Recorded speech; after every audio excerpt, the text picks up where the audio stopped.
Huitième principe. Luttez à genoux et chaque fois vous serez vainqueur. Si je vous demandais, savez-vous comment prier? Vous répondriez probablement, bien sûr que je sais prier. Et tous les chrétiens savent comment prier. Cependant, si vous faisiez sérieusement le bilan des prières auxquelles Dieu a répondu, vous n'en seriez peut-être plus aussi certain. En Matthieu 7, versets 7 à 11, Jésus souligne un principe important sur la prière. Réfutant la supposition que la prière vient tout naturellement, entre guillemets, aux chrétiens, il affirme que la prière est une activité intentionnelle et apprise pour les enfants de Dieu. Dans ce passage, le Seigneur montrait tout simplement à ses disciples les trois étapes fondamentales pour avoir une vie de prière efficace, c'est-à-dire demander, chercher et frapper.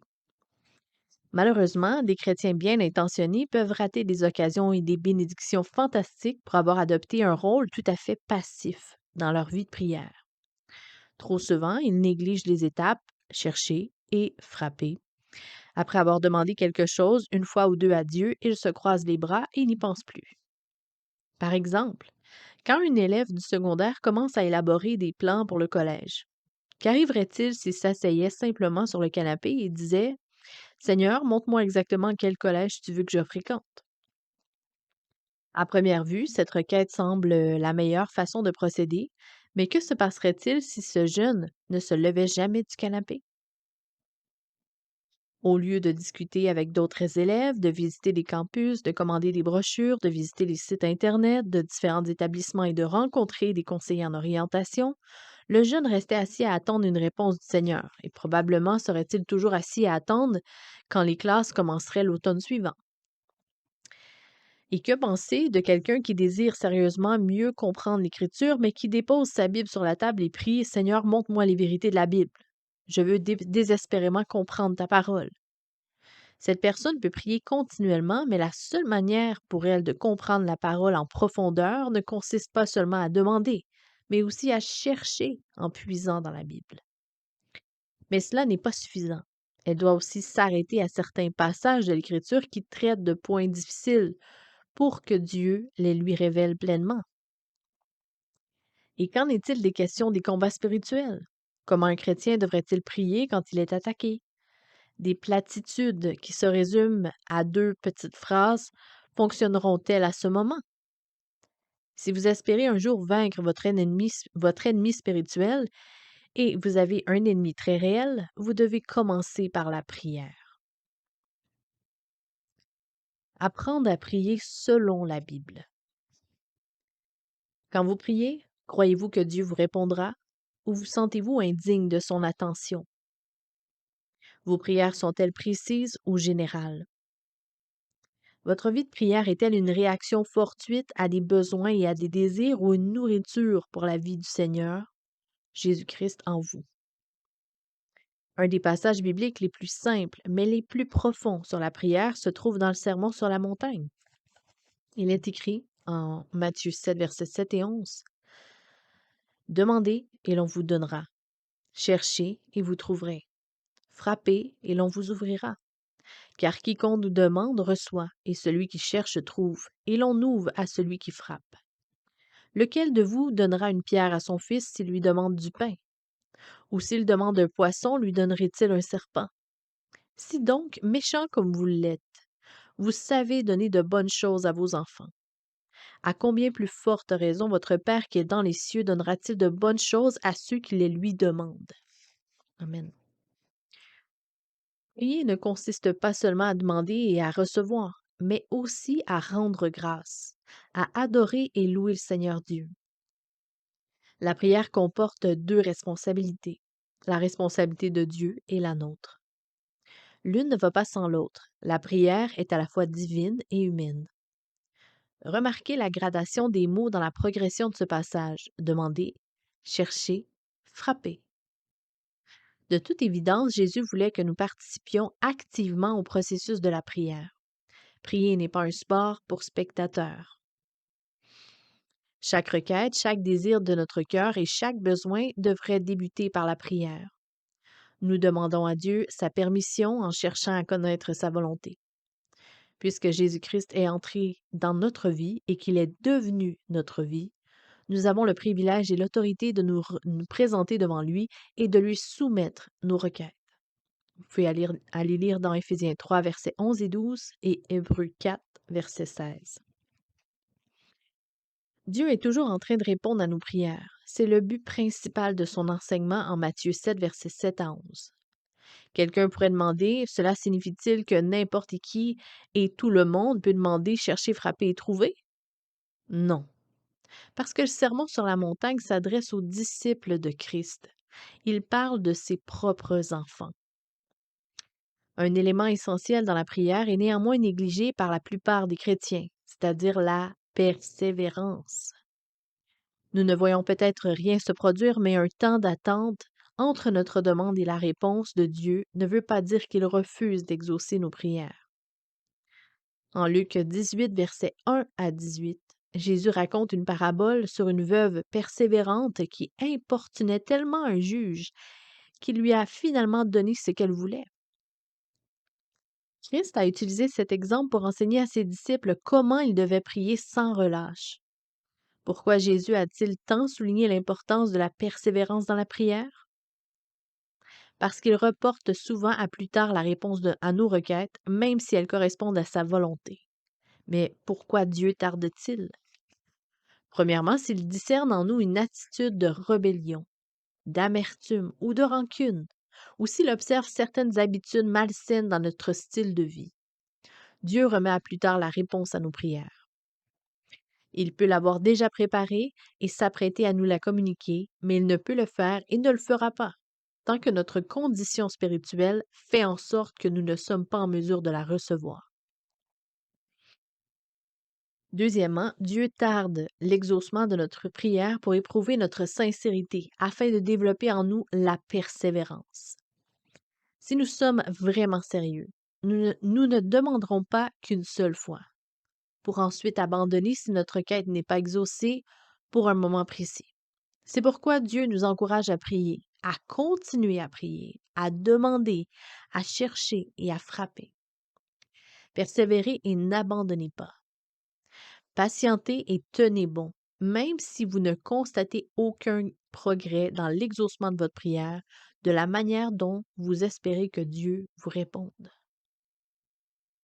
Troisièmement, Dieu tarde souvent à répondre à notre prière pour fortifier notre foi. Il fortifie notre foi en nous éprouvant. Et comment Dieu nous éprouve-t-il? Parfois en se retirant. Quand vous et moi commençons à demander, à chercher et à frapper, quelque chose se passe dans notre marche avec Dieu.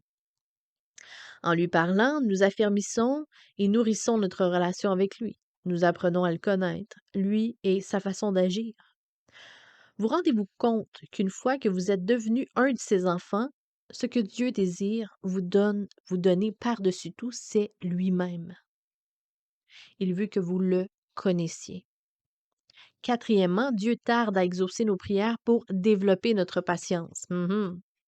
Pour cela, il nous fait attendre son temps, lequel ne correspond pas toujours au nôtre. C'est rare qu'il corresponde au nôtre, d'ailleurs.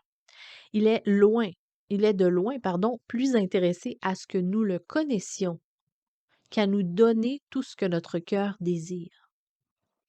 Diriez-vous que la prière constitue une partie essentielle de votre emploi du temps quotidien? Jésus-Christ ne peut nullement faire partie de ma vie si je ne suis pas un homme ou une femme de prière. Je parle, converse et communie avec lui toute la journée durant. Il est ma vie. Je peux vous dire que chaque moment passé avec lui est une bénédiction. Je connais de nombreux chrétiens qui s'engagent dans tellement d'activités que la prière commence à disparaître quand ils s'occupent diligemment de servir le Seigneur par leur propre force et leur propre sagesse.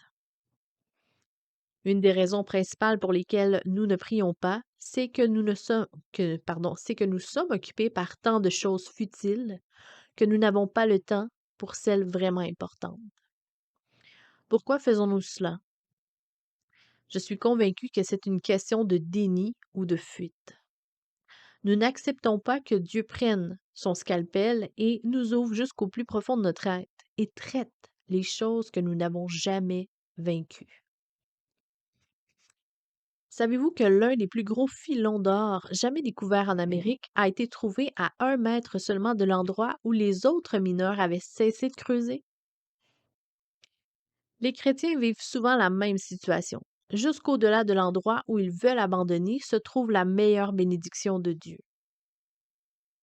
Si vous demandez quelque chose à Dieu et qu'il vous montre clairement que ce n'est pas sa volonté, alors bien sûr, vous devriez cesser de présenter votre requête. Par contre, si vous estimez que Dieu agit d'une certaine manière dans votre vie ou que vous ressentez un besoin sérieux de persévérer, ne cessez pas de prier. Dieu veut répondre à cette prière. Et je me souviens d'un moment où tout en moi voulait s'arrêter, mais où j'ai quand même continué à prier et à supplier Dieu. Et soudain, sans crier gare, le voile s'est levé.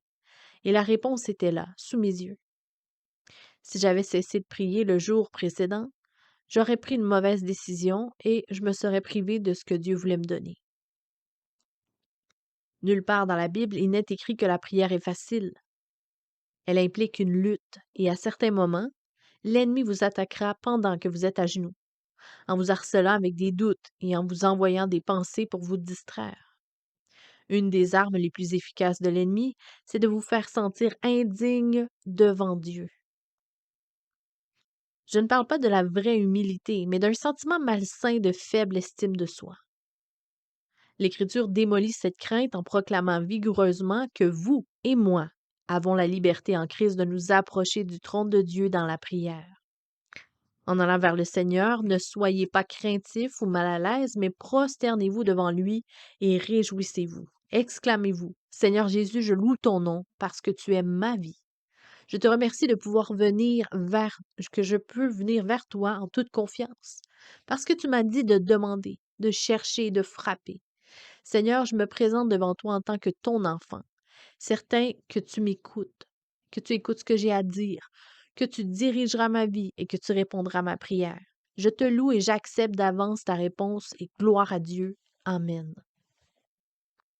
Nous n'aimons pas toujours les réponses que Dieu nous donne. Or, il ne nous a pas promis de nous accorder tout ce que nous demandons, mais que tout ce qu'il donne sera bon pour nous. Selon Matthieu 7, verset 11, bien sûr, nous ne voudrions pas que Dieu nous donne quelque chose qui nous nuirait ou finalement détruirait notre vie. C'est pour cette raison que Jésus établit d'avance la limite en nous accordant que ce qui est bon pour nous. Ne craignez pas de demander à Dieu quelque chose de trop grand. Vous ne pourriez rien lui demander qui soit démesuré s'il l'estime salutaire pour vous. Dieu est honoré par des requêtes grandes, difficiles et impossibles. Quand nous demandons, cherchons, frappons, en ayant confiance, toujours confiance, que notre Père bienveillant répondra pour notre bien. Si vous appliquez activement ces simples vérités, Dieu transformera votre vie de prière, qui à son tour transformera vos relations, votre efficacité, votre famille, votre travail et tous les autres domaines de votre vie. Le privilège de la prière est un héritage qui appartient à chaque enfant de Dieu, un potentiel qui dépasse la compréhension humaine. C'est une œuvre de la grâce de Dieu qui nous a tous accordée. Et je prie pour que vous ne laissiez pas cet héritage se perdre. Permettez à Dieu de faire de vous l'homme, la femme, le jeune que Dieu veut que vous soyez. Apprenez à communier avec lui. Nourrissez l'Esprit de Christ en vous. Et que votre vie de prière quotidienne soit une communion continue et intime avec le Seigneur Jésus-Christ. Une fois que vous aurez établi une vie de prière avec Dieu, vous commencerez à exploiter sa force pour combattre contre les forces spirituelles. Si vous luttez à genoux, vous gagnerez chaque fois. Un ennemi réel. Nous entendons parler des conflits et d'attaques qui sévissent partout dans le monde, mais ils nous semblent souvent très distants. À vrai dire, chaque jour, tous les chrétiens font face à une guerre. Ils combattent contre l'ennemi. Toutefois, beaucoup de gens ne reconnaissent pas l'œuvre de l'ennemi. Ils méprennent ses assauts pour les luttes de tous les jours. Un ennemi cherche toujours à se camoufler et à se dissimuler pour pouvoir se déplacer incognito sans être repéré. Et l'ennemi aime que les gens doutent de son existence. Mais ne nous trompons pas, il est bien réel.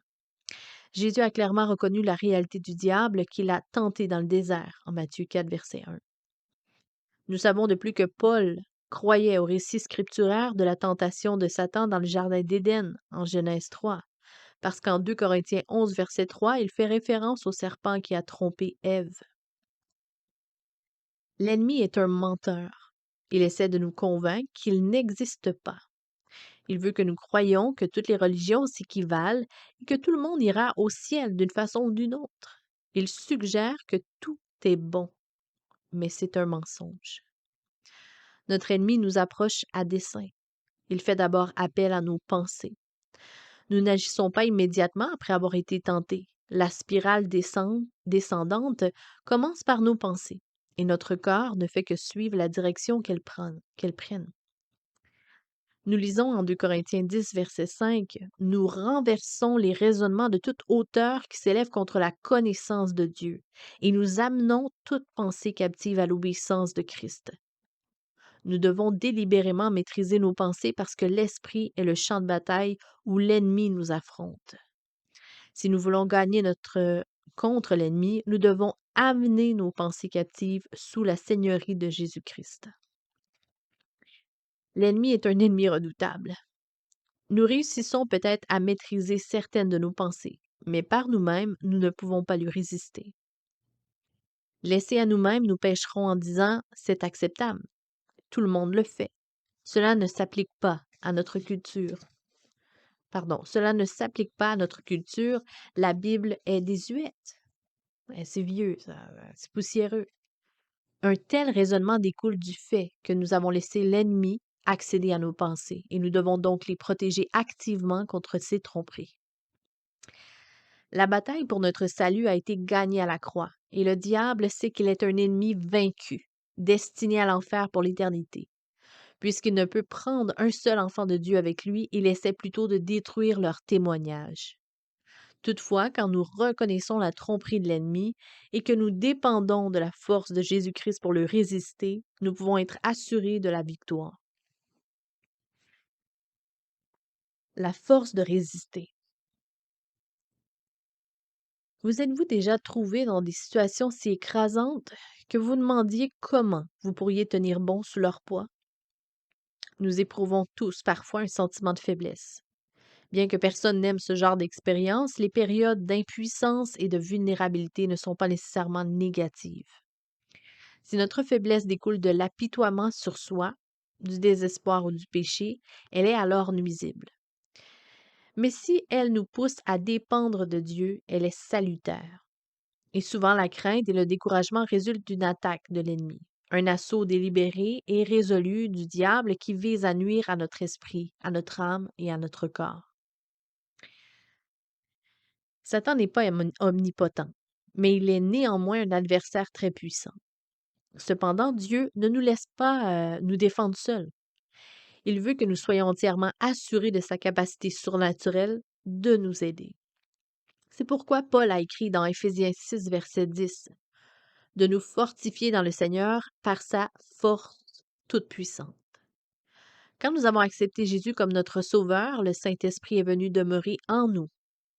Ainsi donc, vit en nous un membre de la Trinité doté d'une puissance surnaturelle, une puissance supérieure à celle de Satan, qui nous permet de résister à ses attaques.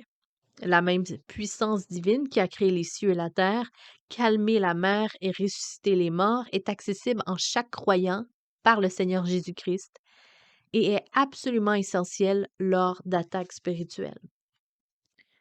La Bible prescrit de se fortifier et de résister au diable, Éphésiens 6, verset 10, ainsi que Jacques 4, verset 7, et non de s'armer et de l'attaquer, et ce, pour la simple raison que le combat pour notre salut a été déjà gagné à la croix.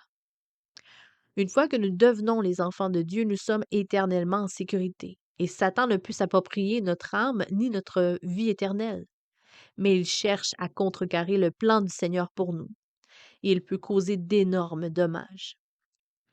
Il s'emploie à dérober notre paix et notre joie, il nous rend confus et en colère et à nous inciter à cultiver de mauvaises relations.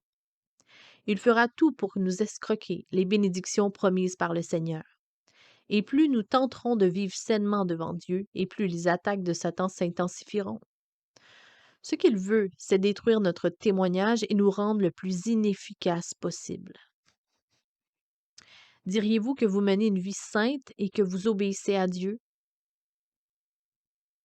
Si votre réponse est non, c'est peut-être parce que vous avez cédé à certaines attaques de l'ennemi et que vous avez cru les mensonges du diable et que vous vous êtes donné à lui d'une certaine manière. Ce qui semblait une tentation innocente au départ peut tôt ou tard exercer une pression semblable à celle d'un étau. En tant que chrétien, vous devez être soumis à Dieu. Or, l'ennemi, en fin de compte, vous veut sous son influence et il fera tout ce qui est en son pouvoir pour détruire toute bonne chose dans votre vie. Les objectifs de Satan sont très clairs. Entre autres, éloigner les croyants de Dieu et priver le Seigneur de la gloire qui lui revient. Aussi longtemps que le diable sera sur terre, vous subirez ses assauts. Et la question n'est donc pas de savoir comment éviter les attaques de l'ennemi, mais comment s'en tirer victorieux. Paul établit le plan de bataille au 6e chapitre de l'Épître aux Éphésiens. Nous devons d'abord identifier plutôt l'ennemi au verset 11 et 12, puis revêtir toute l'armure de Dieu et résister. Versets 13 à 17. Le verset suivant révèle la clé pour résister aux assauts de l'ennemi, c'est-à-dire nous approprier la puissance du Dieu vivant. Mais comment obtenir sa puissance dans notre vie pour être libre en toutes circonstances? Un seul moyen, au verset 18, la prière. C'est par la prière que le Seigneur libère sa force, sa puissance divine et sa protection, nous permettant ici de vivre une vie pieuse, sainte et paisible en tout temps. C'est uniquement par la prière que notre intelligence et notre esprit peuvent discerner ce que les gens en général ne peuvent détecter. Ce n'est que par la prière que nous pouvons sentir les avertissements des attaques de l'ennemi qui ciblent n'importe quoi, que ce soit les finances, la famille, la santé, les relations. Ce que l'ennemi déteste par-dessus tout, c'est un croyant qui sait comment persévérer dans la prière et réclamer les promesses de Dieu. L'ennemi n'a aucune défense contre la prière persévérante. Il détruit sa puissance et le fait fuir loin de nous. Par ailleurs, quand nous ne prions pas, nous nous exposons à la défaite. La puissance de Dieu nous est accessible. Cependant, nous négligeons souvent de résister fermement aux attaques de l'ennemi. Puisque notre ennemi connaît la puissance de la prière, il utilisera toutes sortes de distractions contre nous, pour que nous soyons concentrés sur toutes sortes de choses sauf la prière. Il fera tout son possible pour nous empêcher de passer du temps en communion avec notre Père céleste. L'ennemi veut que nous soyons trop occupés pour parler à celui qui connaît tout, qui nous aime toujours et qui désire nous défendre en toute situation. Paul savait à quel point il est essentiel de reconnaître le rôle de la prière pour nous protéger contre une attaque spirituelle.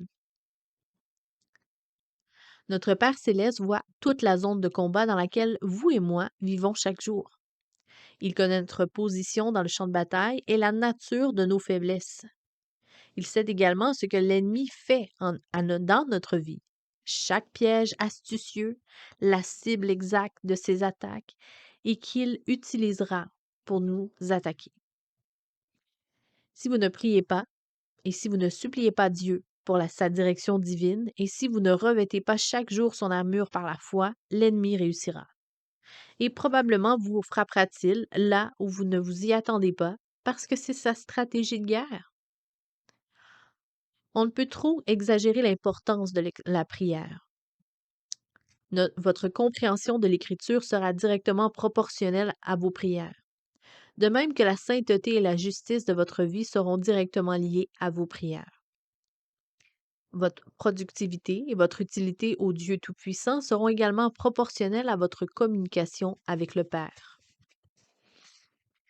Il est essentiel que vous compreniez que prier n'est pas de dire Seigneur, bénis-moi, bénis-le, bénis-la, donne-moi ceci, donne-moi cela. Ces petites prières rapides sont correctes si vous êtes pressé, mais la prière sérieuse consiste à parler à votre Père céleste qui écoute et désire vous répondre. Prier, c'est aussi vous humilier et reconnaître non seulement vos besoins, mais aussi sa présence, sa sainteté et sa justice.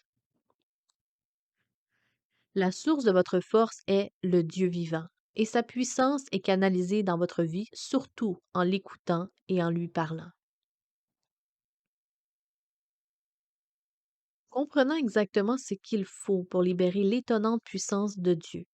Paul écrit: Faites en tout temps par l'Esprit toutes sortes de prières et de supplications. Éphésiens 6, verset 18. Et par toutes sortes de prières, l'apôtre fait référence à la prière en général, c'est-à-dire les requêtes, les actions de grâce, la louange et l'intercession, c'est-à-dire prier à Dieu pour les autres, qui sont toutes importantes. Ensuite, il utilise le mot supplication, qui désigne une requête particulière. Et Dieu manifeste sa puissance par la prière lorsque nous demandons quelque chose de précis, et qu'il exauce exactement notre requête. Or, si nous lui disons simplement bénis-moi, bénis ceci, bénis cela, comment pouvons-nous savoir si Dieu a répondu ou non? Paul parle aussi de prier en tout temps. Nous sommes, le plus vulnérable aux attaques de l'ennemi quand nous ne prions pas. L'ennemi organise une suite d'événements dans votre vie et la mienne pour nous vaincre. Il veut que nous soyons trop occupés, distraits ou négligents pour prier, parce que si nous ne prions pas, nous devenons vite préoccupés et inquiets. Et les fardeaux s'alourdissent et nous nous sentons découragés et épuisés. Tôt ou tard, nous nous sentons faibles sur le plan émotionnel, spirituel et physique. Ensuite, quand nous ne nous méfions pas de l'ennemi, il attaque. Nous ne pouvons tout simplement pas nous permettre de ne pas prier. Paul donne une instruction de plus par ces trois mots puissants. Priez sans cesse. 1 Thessaloniciens 5, verset 17. Comment pouvons-nous prier sans cesse? Cette expression signifie que nous devons vivre en étant continuellement conscients de Dieu. Prenons l'exemple du téléphone. Si nous raccrochons le combiné, l'appel est interrompu.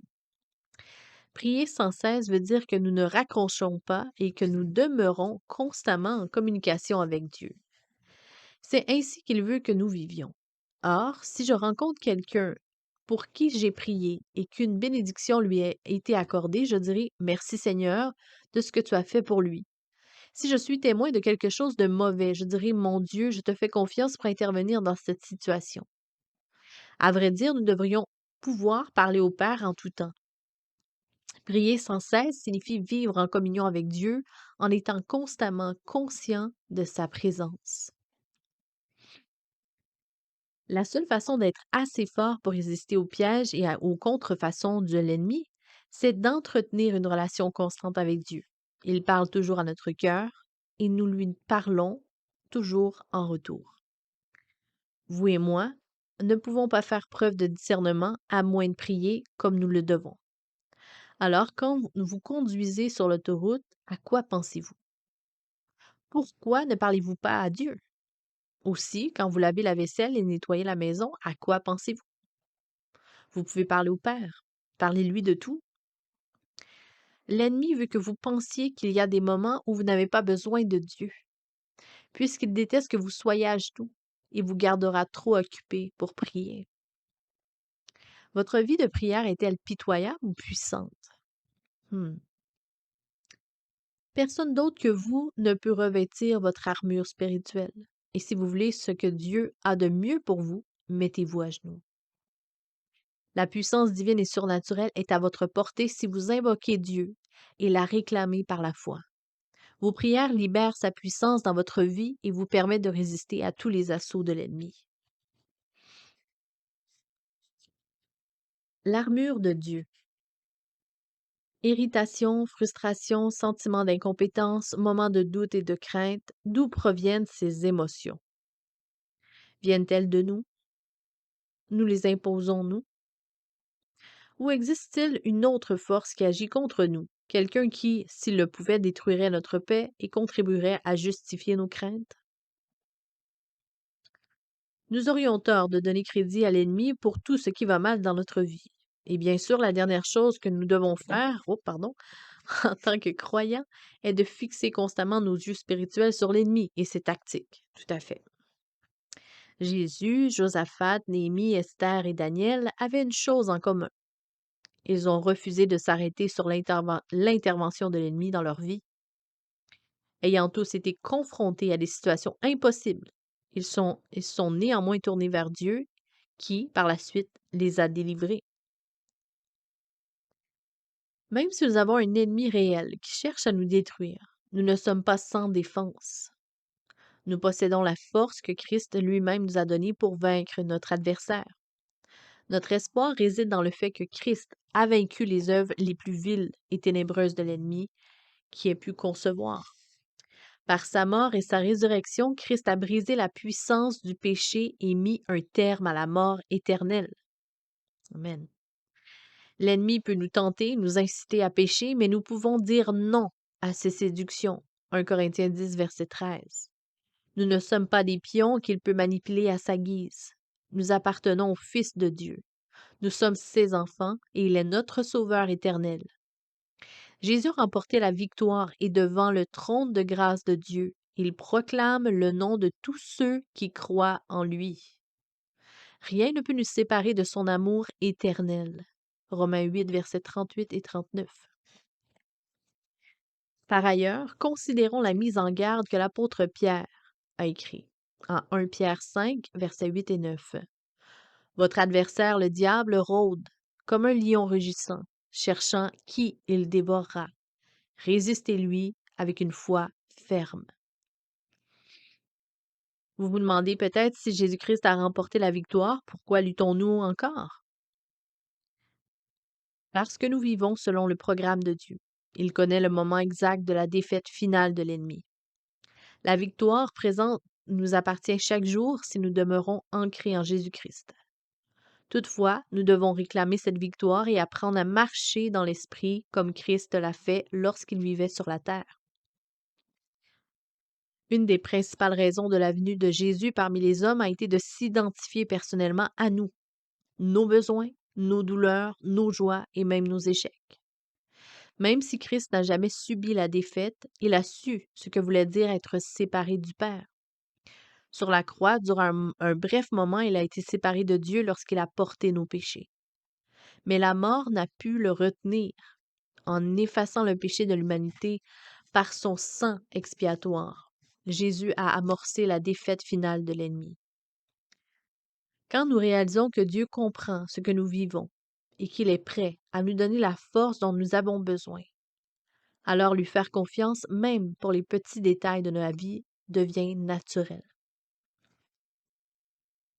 Jusqu'au retour de Christ, nous sommes des soldats engagés dans un combat spirituel et nous avons la victoire quand nous luttons dans la puissance et le nom du Dieu vivant. Les mises en garde de Pierre ne sont pas un signal pour fuir et courir, mais pour tenir ferme dans la foi, faire confiance à Dieu et refuser d'être séduit par les tentations et les tromperies de l'ennemi. L'une des meilleures façons de nous défendre est de déjouer les pièges de l'ennemi. C'est de comprendre notre position en Christ. D'ailleurs, notre identité aussi, bien important. L'Épître aux Romains est fondamentale à cet égard.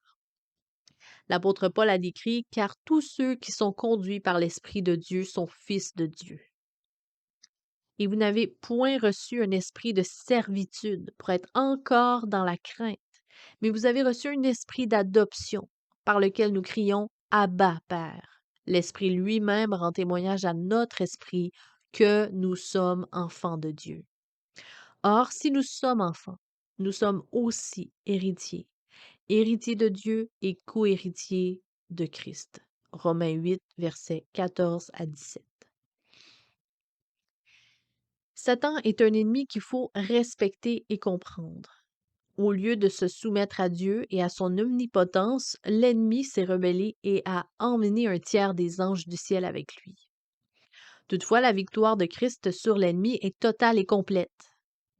Le diable peut essayer autant qu'il le veut, il ne parviendra jamais à arracher la victoire de la main puissante de Dieu.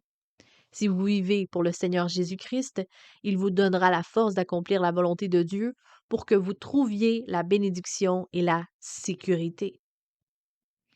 Paul nous dit de revêtir l'armure de Dieu quand nous luttons contre nos ennemis spirituels. Il est écrit: Au reste, fortifiez-vous dans le Seigneur et par sa force toute puissante. Revêtez-vous de toutes les armes de Dieu afin de pouvoir tenir ferme contre les ruses du diable. Car nous n'avons pas à lutter contre la chair et le sang, mais contre les dominations, contre les autorités, contre les princes de ce monde de ténèbres, contre les esprits méchants dans les lieux célestes.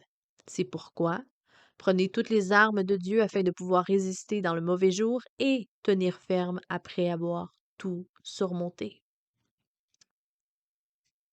Tenez donc ferme. Ayez à vos reins la vérité pour ceinture, revêtez la cuirasse de la justice, mettez pour chaussure à vos pieds le zèle que donne l'évangile de paix, prenez par-dessus tout cela le bouclier de la foi, avec lequel vous pourrez éteindre tous les traits enflammés du malin. Prenez aussi le casque du salut et l'épée de l'esprit qui est la parole de Dieu. Éphésiens 6, versets 10 à 17.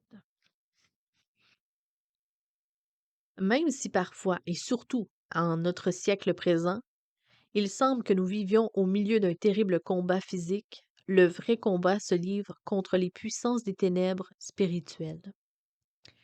Le but de Satan n'a pas changé au cours des années, mais il connaît sa destinée finale, il n'abandonnera jamais son plan diabolique contre le royaume de Dieu jusqu'à ce que Christ le précipite dans les temps du feu éternel, qu'on peut y lire en Apocalypse 20, verset 10.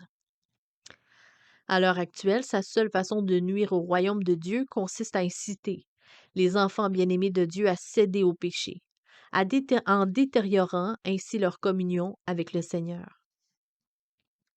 L'ennemi essaiera de vous décourager en remplissant votre esprit de toutes sortes de doutes et de confusion, mais vous n'avez pas à le croire.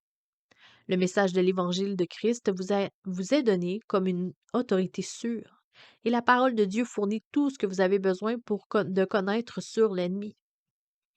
Paul nous exhorte aussi à tenir ferme, une expression qui indique une foi extrême en celui qui nous donne vie et force. Mais l'ennemi de la foi est l'orgueil, un chemin sûr vers la défaite spirituelle. Dans le ministère, j'ai vu plusieurs chrétiens tomber à cause de l'orgueil, ont été défaits par le refus de s'humilier devant Dieu et d'accepter son plan pour leur vie. C'est pourquoi il est extrêmement important de revêtir toute l'armure de Dieu qu'il nous a donnée. Cette armure nous rappelle celui qui règne sur notre vie et qui est notre avocat auprès du Père. 1 Jean 2, verset 1. Par nos propres forces, nous ne pouvons ni vaincre, ni même résister à l'ennemi. Seule la puissance de Jésus-Christ nous donne la capacité de tenir ferme et de déclarer ce que Dieu a fait par son Fils. La victoire a été remportée au calvaire. Colossiens 2, versets 13 à 15. Toutefois, si nous demandons aux forces de l'ennemi de quitter les lieux sans utiliser le nom de Jésus-Christ, nous courons le risque de connaître une défaite cuisante. L'orgueil entre aussi en jeu quand nous pensons pouvoir diriger notre propre vie. Dieu résiste aux orgueilleux, mais il fait grâce aux humbles. Jacques 4, verset 6. Prenez l'habitude de revêtir chaque matin l'armure de Dieu avant de quitter la maison pour le travail. C'est un acte conscient de soumission au Seigneur comme étant votre autorité suprême. Reconnaître votre besoin de lui n'est pas un signe de faiblesse, mais un signe de confiance inébranlable. Lorsque vous placez votre foi en Jésus-Christ, le ciel est de votre côté. Le matin, quittez-vous la maison complètement revêtue de l'armure de Dieu ou sortez-vous à la course après vous être levé à la hâte et avoir bu rapidement une tasse de café? Pensez-vous à Jésus pendant la journée, en espérant disposer de plus de temps pour lui dans la soirée, pour vous apercevoir que d'autres engagements ont pris sa place? Prenez la décision de vous réserver du temps seul avec Dieu. Laissez la vie de Jésus-Christ vous servir d'exemple. Avant même de commencer sa journée, qui était encore plus remplie que la nôtre, il se levait pour être seul avec son Père. Votre vie est peut-être étirée à l'extrême. Dieu connaît vos obligations. Il vous aidera à réserver du temps pour parler avec lui, si c'est vraiment le désir de votre cœur. Peu importe ce qui vous arrive dans la vie, la décision la plus sage que vous prendrez est celle de passer du temps avec le Seigneur de façon régulière. Cela vous enseignera à reconnaître les tactiques de l'ennemi et vous préparera pour le combat quand l'ennemi approchera. Paul a dit aux Éphésiens qu'il était en guerre, mais qu'il remporterait assurément la victoire s'il revêtait l'armure de Dieu. Suggestion de lecture biblique, ça va comme suit. Matthieu 4, verset 11,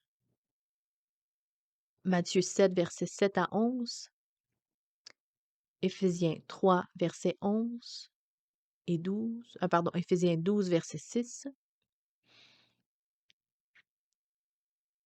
Hébreux 4, verset 16, Luc 18, verset 1 à 8, 2 Corinthiens 11, verset 3, 1 Corinthiens 10, verset 5 à 13, Jacques 4, verset 7, Jean 10, verset 29 et 30, 1 Thessaloniciens 5, verset 17, Romains 8, verset 14 à 17 et versets 38 et 39, 1 Pierre 5, verset 8 et verset 9, Apocalypse 20, 10, 1 Jean 2, verset 1,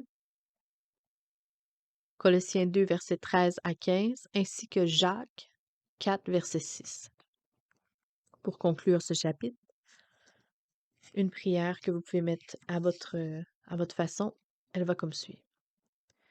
Cher Père céleste, ce matin je mets par la foi la ceinture de la vérité et je te demande de me guider dans mes décisions de la journée. Je revête la cuirasse de la justice, protège mes émotions et mon cœur et garde-moi pur. Je mets mes chaussures spirituelles et je demande le courage d'annoncer l'Évangile à tous ceux qui ont besoin de l'entendre. Je prends le casque du salut en te demandant de me rappeler tout ce que tu as fait pour moi par ton Fils Jésus-Christ. Finalement, je prends l'épée de l'esprit, et je te demande de me rappeler les versets bibliques que j'ai lus, en m'aidant à les appliquer dans ma vie. Je veux que ton nom soit glorifié. C'est dans le nom et le seul nom au-dessus de tout nom, Jésus-Christ de Nazareth. Amen.